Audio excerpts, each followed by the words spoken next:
Partnerem odcinka jest aplikacja eSIM Saily.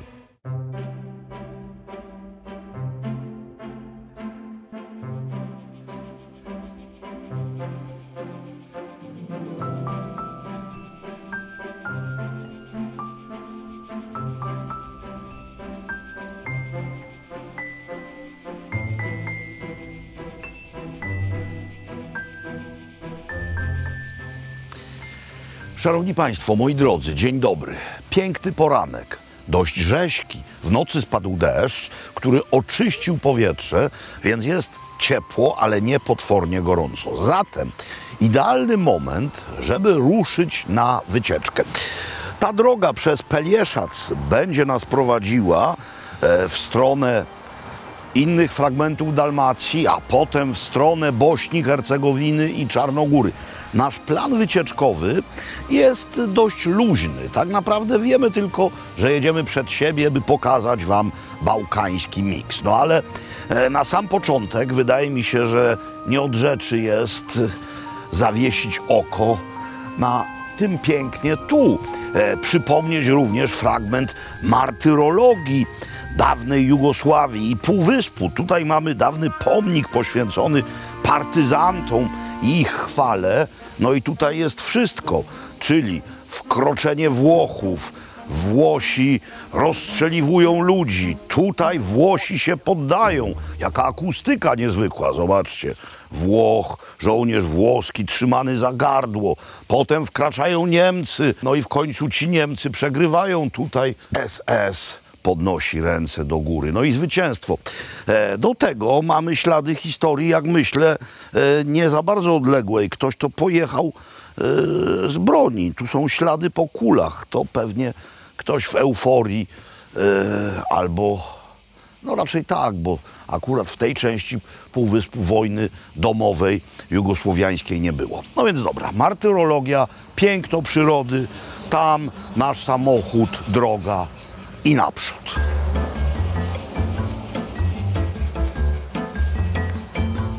Powiedziałem przed chwilą, że na Półwyspie nie było wojny domowej. Oczywiście miałem na myśli działania wojenne. Wojna była niemal w całej Jugosławii, ale siły serbskie zostały zatrzymane u wlotu na Półwysep Pelieszac, jeszcze przed Stonem. To jest bardzo trudne do zdobycia miejsce, no bo mamy w zasadzie jedną tylko drogę. No. W tej chwili już więcej niż jedną, główną, bo została ta stara, a my jedziemy nową. No ale i tak z samego początku Półwysep jest wąziutki i łatwy do obrony. Jedziemy, przed nami jedzie no niebagatelny pojazd, nawet nie chodzi o to, że jest to autobus, ale jak się on nazywa? Czagaj, czyli szakal, szakalu. Mam nadzieję, że nie będzie, że przed nami jechał zbyt długo, bo nie mogę cię łyknąć. Cały czas ciągła. Oto końcowa odnoga Zalewu Małostońskiego, no miejsca słynącego z hodowli muli. Tam idzie Jadrańska magistrala. Gdyby pojechać prosto nią, to za chwilę mielibyśmy ów fragment Bośni i Hercegowiny, granica w Neum. Wszakże zaraz za mostem imienia chorwackich obrońców, który jest przerzucony nad owym zalewem, skręciliśmy ostro w prawo. Jedziemy w miejsce dziewicze, w miejsce, gdzie mamy małe wioski, gdzie nie ma turystów. Fragment Chorwacji wciśnięty niejako w Bośnię i Hercegowinę. Taki fragmencik. No i najpierw chcemy Wam właśnie owo miejsce pokazać, gdyż byłem tam w zeszłym roku z ciekawości i jest tam pięknie. Ów niewielki region, który nazywa się Dubrovačko Primorje, jest naprawdę niezwykły. Niezwykły swoim pierwotnym pięknem. Tutaj tak naprawdę ma się wrażenie, że się nic przez całe stulecia nie zmieniło. No, ów charakterystyczny pejzaż. Już początki gór dynarskich, owe kamienne murki, winnice, drzewa oliwne, cyprysy i maleńkie wioski, a wśród nich można znaleźć takie cuda. To jest rotonda, czyli rotunda. Fragmenty kościoła który powstał między IX a XI stuleciem. To jest budowla przedromańska, która jest jedyną nad północnym Adriatykiem tego typu budowlą przedromańską o układzie ośmiobocznym. Ten układ sugeruje, że nad tym wszystkim wznosiła się jakaś bardzo masywna dzwonnica. Zresztą jest legenda, że gdzieś tu w pobliżu z niej właśnie zakopane są złote dzwony. Jeszcze raz chcę powiedzieć, to jest budowla z czasów przedromańskich, czyli starsza niż na przykład rotunda Feliksa i Adaukta na Wawelu. Tyle z niej zostało, ale i tak to, co zostało, jest doprawdy niezwykłe. Oto, co zobaczyliśmy z okien samochodu tuż przed granicą. Mianowicie kolejne steczki. Pokazywaliśmy to wiele razy. Najczęściej w Bośni, Hercegowinie, ale również w Dalmacji. No po prostu ślady po średniowiecznej kulturze Bogomiłów. To jest ich cmentarz. No i wiadomo, czym się zajmował mąż, który tutaj spoczywa, bo mamy wyobrażenie jeźdźca na koniu. Był to jakiś waleczny człowiek. Miejsce zadbane, gdyż mamy obok tablicę informacyjną Stazama Steciaka, czyli trasami owych steczków, czyli tych bogomilskich grobów. I mamy w najbliższej okolicy, w zasadzie tylko w Dalmacji. Zobaczcie, ile miejsc. My jesteśmy tutaj, Nowakowo-Greblie, Czepikucie, wszędzie tutaj albo przy kościołach, albo osobno można znaleźć takie właśnie pamiątki po Bogomiłach. Steczki, a nie steczki. Steczki to coś zupełnie innego. Małe steki po prostu.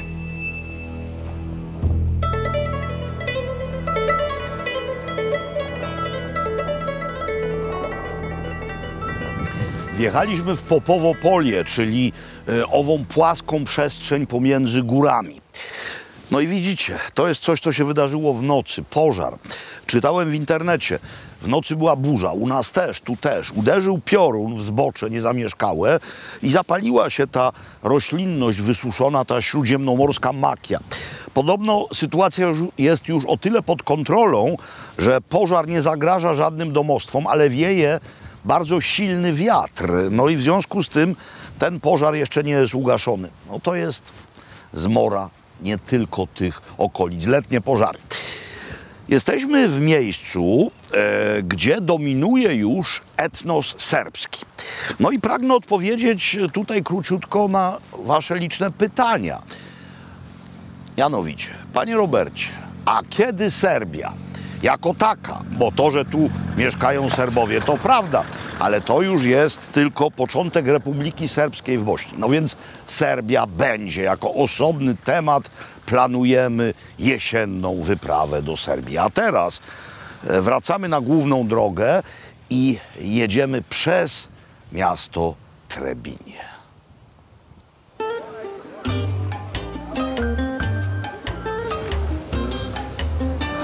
Platany przy głównym placu w Trebinie. No jakże tego nie pokazać? Po raz kolejny ja to widuję co najmniej raz do roku już od wielu, wielu lat. Bo to jest piękne miejsce. Musieliśmy tu stanąć, zwłaszcza, że jest to po drodze. Chciałem tak naprawdę pójść na Czarşiję, czyli miejscowe, maleńkie, potureckie Stare Miasto, ale tam akurat kładą nową nawierzchnię. Chciałem tam zjeść w lokalu o nazwie Kolo Karadziordziewa Sznicla, ale hałasują. Być może jak to będziecie oglądać, to już będzie zrobione, bo prace wrą. No ale tak czy inaczej musimy iść gdzie indziej. No, iść tutaj jest gdzie.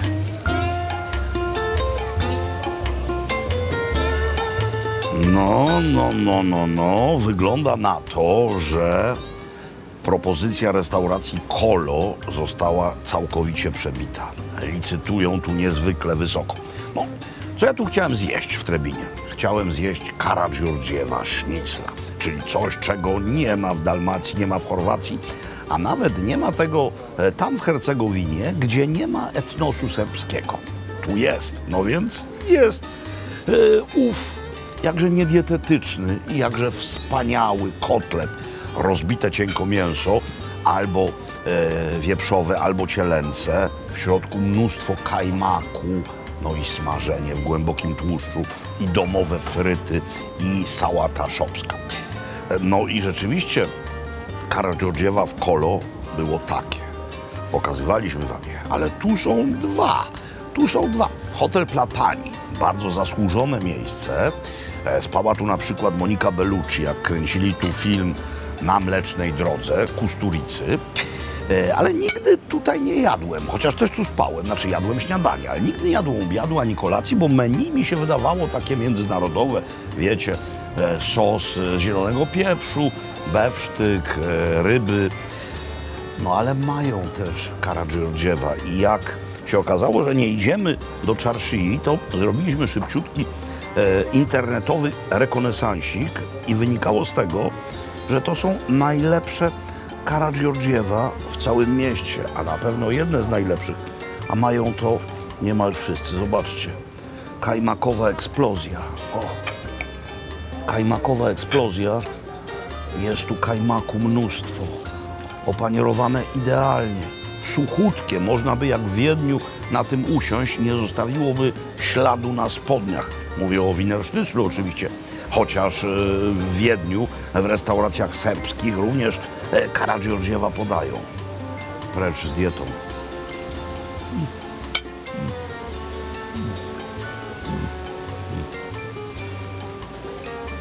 Tego bym chciał. W zasadzie powinienem teraz powiedzieć, posiliwszy się, wyruszymy w dalszą drogę. Ale muszę zmienić frazę. Obżarwszy się, wyruszymy w dalszą drogę. A teraz odpieram ewentualne pretensje tych wszystkich, którzy mogą powiedzieć, no co, już tyle Trebinie, to tyleście pokazali, 2 kawałki, wielkie co prawda, ale jednak tylko opanierowanego mięsa z kajmakiem, parę platanów. No więc, moi drodzy, Trebinie było pokazywane przeze mnie kilka razy, zarówno jeszcze w czasach telewizyjnych, jak i potem w czasach internetowych.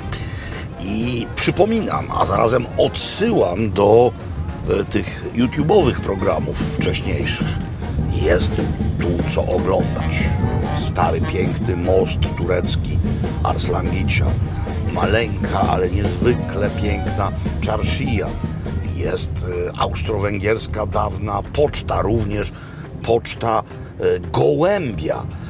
Jest piękna rzeka, zresztą wzdłuż której teraz jedziemy, Trebisznica, Ponornica. Jest w końcu kopia bardzo ważnego dla Serbów monastyru z Kosowa na wzgórzu Graczanica. No jest parę niezwykle interesujących historii, więc obejrzyjcie wcześniejsze programy, przyjedźcie tu, a my w tej chwili jedziemy dalej. Minęliśmy właśnie bośniacki posterunek graniczny, a jeszcze nie dojechaliśmy do kolejnego. No i oto, co ukazuje się naszym oczom. No i tak właśnie będzie wyglądało wiele rzeczy po tamtej stronie granicy. Ten kolejny posterunek graniczny, dosłownie o 200 metrów stąd, to posterunek czarnogórski. Montenegro, Cyrna Gora, Czarnogóra. Nazwa zobowiązuje. Kącik partnerski.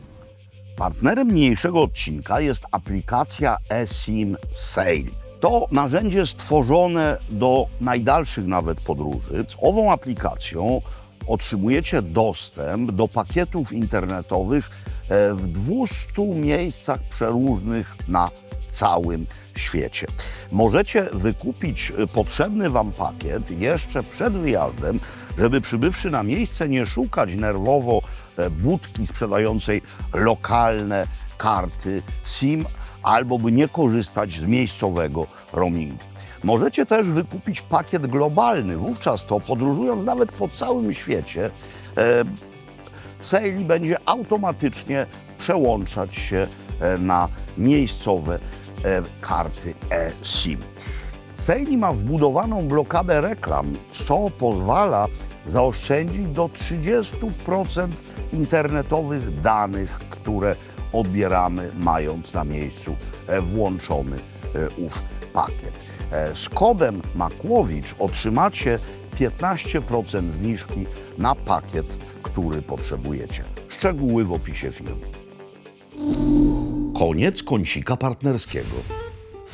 Jak się jedzie od strony Trebinie, to pierwszym większym miastem w Czarnogórze jest to właśnie, które widnieje na horyzoncie, czyli Nikšić. Ono jest usytuowane w takiej kotlinie w charakterystycznej krasowej formie. To jest Nikšićko Polje, a tutaj mamy jeszcze Słone jezioro. No i to jest przepiękny widok, ale za chwilę widok będzie równie ładny, gdyż w tym pięknym miejscu widokowym mamy coś, czemu można przyjrzeć się z bliska, a nie z oddali. W dodatku to coś to są domowe wyroby. Mamy tutaj bardzo pokaźny stragan z tym, co się na miejscu w okolicy wyrabia. No to przyjrzyjmy się temu. Stoją tu likiery, stoją tu destylaty, stoi tu wino. To jest destylat figowy. Tutaj mamy na przykład likiery miętowe, ale mamy też oliwę. Zobaczcie, domacze maslinową ulię. Mamy zwykłą lozę, czyli grappę, rakija od lozę. Ale czy mamy coś, co powinno tu być, a co szczególnie lubię? No mamy. Mianowicie dunia. Cyrnogorska, niebagatelna dunia, czyli destylat pigwowy, który w tych stronach bywa absolutnie doskonały. Koliko? 15. Molim. Ima dobar sir. Sir. Chodźcie zobaczyć.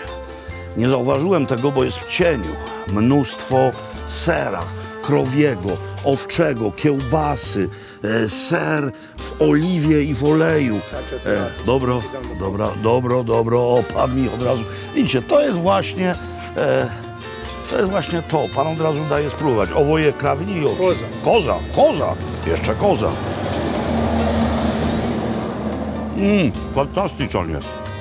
Fantastycznie. No, dobra. Ja myślę, że to uzmi mój komad ovoga sira, a jeli stavite na u vrećicu. No, na vagu.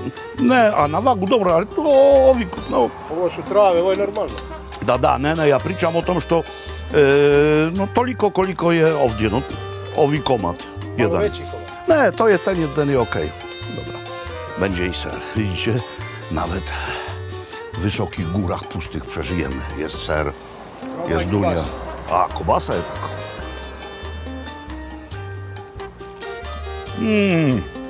Wow. Sve za Poljsku. Poljska dobra. Poljska najbolja. A Montenegro tako. Crna Gora je tako dobra. Jaka kiełbasa. Przy drodze. Dođete sve na farmu Vuković. Nikšić, to moje. Nikšić Ima koze, Vuković. Jeste. Dobro. Farma. Dobro. Ima sve. Koze, ovce, krave, svinje. Šta želiš? Samo domacie proizvody. Samo domaće. Widzicie, chwilka rozmowy. Już mamy zaproszenie do gospodarstwa. Nie wiem, czy skorzystamy. Nie dzisiaj, ale tak to właśnie tutaj jest. Wspaniale. Vage. Dobro.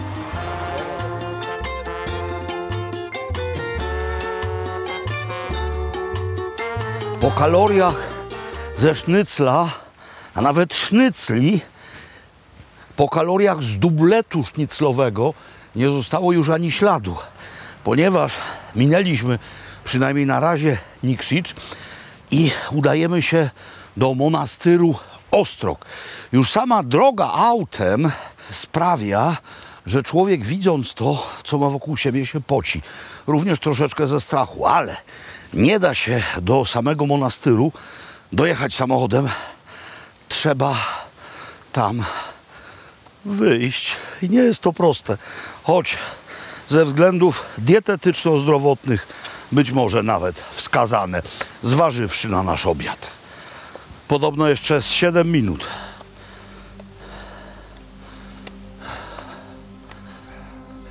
Jesteśmy w jednym z najważniejszych miejsc prawosławia na całych Bałkanach. Przy wejściu dali mi taki oto rodzaj spódnicy, fartucha, żeby zakryła mi bose nogi, bo przyjechałem tu w krótkich spodenkach, nie pomyślałem. Zresztą decyzja o przybyciu tutaj spontaniczna. Jedno z najważniejszych miejsc prawosławnego kultu na całych Bałkanach. Zobaczcie, tam widać legowiska pielgrzymów, ludzi, którzy przyjechali tu i prawdopodobnie będą spędzać noc. Niezwykłość owego klasztoru Ostrog polega na tym, że jest on niejako wpisany w skalną ścianę, gdyż właściwą świątynię postawiono przy wejściu do groty niegdysiejszego eremity, pustelnika, który tam mieszkał. Pochodzą stąd święty Wasyl Ostrogski oraz święty Sawa, naprawdę niebagatelni, prawosławni święci. No i można podjechać, jak się okazało, bardzo blisko samochodem, ale trzeba mieć jakieś specjalne przepustki. Myśmy zostawili auto na dole, na dół wrócimy. Na razie idziemy zobaczyć to, co najważniejsze, duchowe miejsce. O ile sobie dobrze przypominam, a mam wrażenie, że dobrze, to ów górny klasztor postawiono w roku 1655.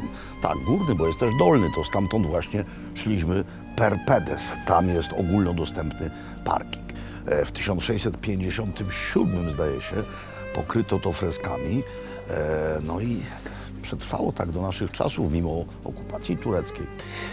W roku 1924, co zresztą widać na tablicy tutaj wmurowanej, miejsce zostało odnowione w czasach państwa wspólnego Serbów, Chorwatów i Słoweńców. Teraz już, wiedząc, jak owa droga wygląda, możemy wam ją pokazać. No jest niezwykle wąska, wykuta w skale. Czasami jest tylko na jedno auto, są mijanki. Cały czas trzymam dłonie na manetkach do ręcznej zmiany biegów, żeby hamować jak najwięcej silnikiem. Jakby cały czas deptać tu na hamulec, to człowiek by mógł te hamulce po prostu spalić, zagrzać. Te manetki tu akurat nie są tak monumentalnie piękne i wielkie jak w Alfie Giulii na przykład, ale swoje zadanie wypełniają. Czyli mimo faktu, że słońce świeci mi niemal prosto w twarz, zjeżdżamy na dół. O, no tu jest wąziuteńeczko, ale droga z drugiej strony wydaje się być czysta, nie wiadomo co za zakrętem. Słońce nisko, nie krzycz przed nami, tam będziemy spali. Moi drodzy, mówiąc dość delikatnie, Nikšić nie zachwyca. Jest tu piękny park, są ruiny twierdzy, no i w zasadzie to wszystko, czego łakniemy w trakcie takich podróży, czym chcemy sycić oczy i umysł. No bo poza tym są bloki z czasów Jugosławii, niska zabudowa, miasto przemysłowe, a w dodatku odbiliśmy się od 3 hoteli. 2 były położone wśród bloków. Jeden się nazywał wspaniale Jugosławia, ale nie było w nim miejsc. Ten wśród bloków, jeden z tych 2, a ten najładniejszy, 3, no właśnie zjeżdżamy z tej górki z widokiem na całe miasto, nie miał wolnych pokoi. No więc co robimy? Jedziemy dalej. Jedziemy dalej i będziemy dalszą część naszych czarnogórskich przygód pokazywać już w kolejnym odcinku, a ten odcinek zwieńczę, wracając do Dalmacji, jakąś wspaniałą czarnogórską potrawą. Zatem na razie, do zobaczenia. Teletina ispod sacza, czyli kawałki cielęciny pieczone pod ową kopułą, która w Dalmacji nazywa się najczęściej peka, ale słowo sacz jest również używane ispod pekę albo ispod sacza. Cudowna rzecz, gdyż jest to rodzaj duszenia i pieczenia zarazem. To mięso jest mięciuteńkie, ono się rozpada, a przy okazji jest przyrumienione. Oni mają tutaj nawet w restauracjach w środku takowe kopuły. No i jaki stąd wniosek? Wniosek stąd taki, że jednak znaleźliśmy hotel nie w samym mieście, kawałek za nim. No i weszliśmy do restauracji, gdyż zrobiliśmy tyle kilometrów, również na piechotę, wspinając się do monastyru, że kalorycznego śladu Karadżordziewa sznicla już w ogóle nie ma. Jest tylko oskoma, jest łaknienie, jest pragnienie dobrego jedzenia. Tutaj jeszcze sałata, sypska salata, czyli z ostrymi papryczkami, drobno krojone cebula, ogórek, pomidory, papryka zwykła oraz papryka ostra. No i ziemniaki po piekarsku, ale to jest najważniejsze. Weszliśmy tutaj, pan powiedział, za 15 minut teletina i spod sacza bude gotowa. No i jest.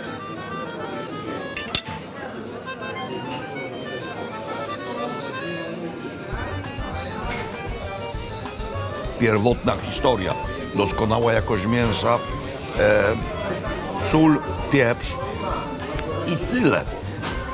Wino Wramac miejscowe, czarnogórskie. Moi drodzy, jaki stąd wniosek, bo się trochę rozgadałem. Wniosek jest taki, że dopiero teraz mogę wam z czystym sumieniem powiedzieć, że widzimy się jeszcze w mojej dalmatyjskiej kuchni na kulinarną, czarnogórską wprawkę.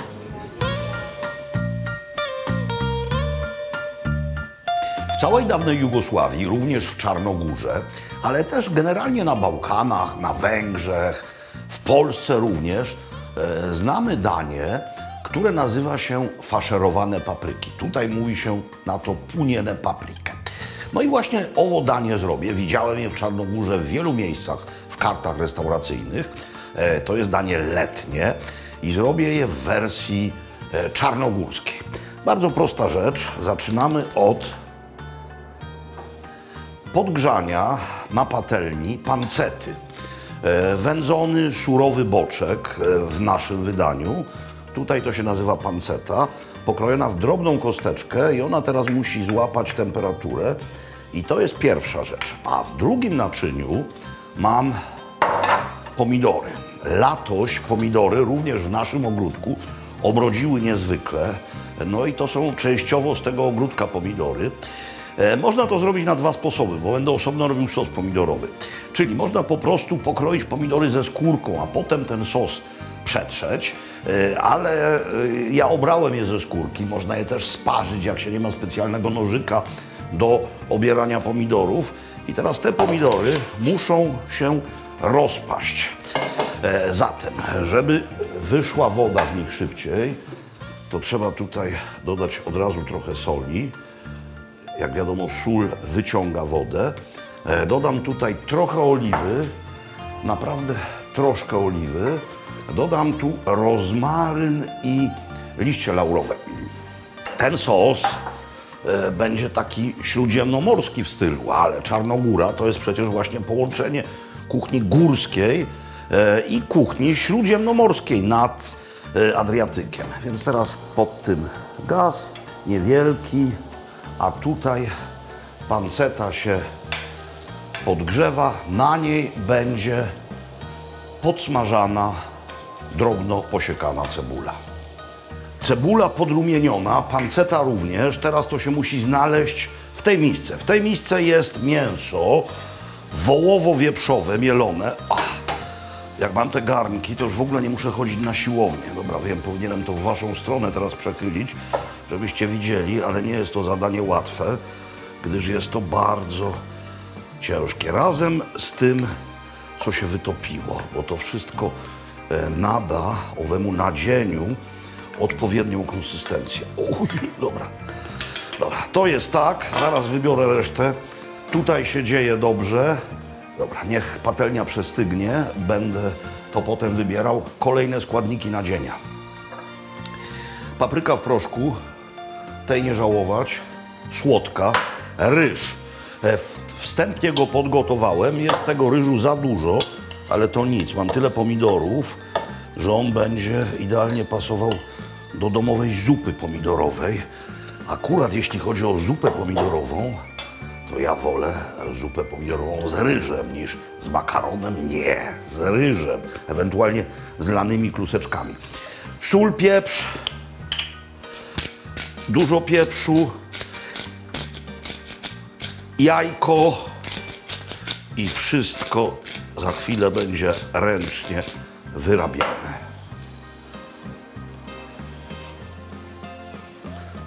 Farsz wyrobiony, teraz naczynie do zapiekania. Panceta ma swoją skórę i tego nigdy nie należy wyrzucać. Jak się to doda do wywaru, w którym się robi pasta con fagioli, albo w ogóle do zupy, do minestrone, to jest cudowne, ale można też, po pierwsze, owo naczynie, w którym papryki będą zapiekane, natrzeć i zostawić. To odda smak. Teraz wlewamy tutaj trochę wody. Sos będzie podawany osobno. Potrzeba jest wilgoci, żeby te papryki się ładnie udusiły. Tej wody nie za dużo.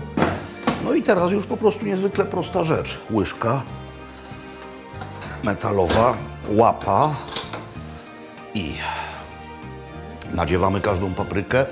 Zaczynamy od tych pękatych, one lepiej stoją i układamy. Niektórzy zostawiają te czubeczki i to przykrywają, ale to jest w zasadzie tylko ozdobna rzecz, więc nie ma powodu, żeby to robić. Pamiętajcie, że to, mówię o farszu, rośnie, gdyż ryż jest tylko podgotowany, więc on jeszcze trochę spuchnie, więc nie pchajmy tego zbyt dużo. I zaczynamy od tych papryk, które można postawić, a te, które są bardziej spiczaste, zostaną wetknięte pomiędzy. No i tyle. To się nazywa oko. Ja wiem, jak ja mówiłem w dzieciństwie, że coś trzeba zrobić na oko, to mi mówili na oko, to chłop w szpitalu umarł. Ale właśnie tym się różni gotowanie od cukiernictwa. Nie trzeba odważać, a jak się ma doświadczenie, to się zrobi dokładnie tyle farszu, ile potrzeba. Teraz myję łapy, przykrywam do pieca. Sos, jeszcze zajrzymy tam. Tu wygląda w ten sposób. To się zaraz wszystko idealnie rozpadnie, a potem odparuje. Rzecz jasna, jeśli chcecie, żeby sos był gładziutki, można go zmiksować, ale mnie wcale nie przeszkadza, że ma taką oto właśnie lekko wiejską konsystencję. Więc najpierw trochę sosu. Piękny, odparował. Nie dosładzałem go. No wiecie, jakość miejscowych pomidorów. No i teraz papryka. Ale jeszcze jeden dodatek, o którym wcześniej nie mówiłem. Papryka jest bardzo gorąca. Proszę. Proszę tu ładnie stać. Tak jest. I teraz kajmak. Kajmak, który powinien za chwilę tutaj ładnie wtopić się w całość, bo to jest wyjęte przed chwilą z pieca. Niech on sobie tutaj wniknie w tę materię, zaś ładnie się topi. Moi drodzy, pomidory przetarte albo nie, jak chcecie, ale jest ważne pytanie inne, mianowicie, czy macie przetarte bałkańskie szlaki? My już mamy. A teraz to.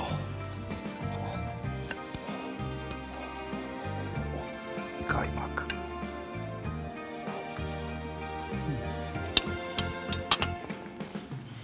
Niezwykle czarnogórska historia.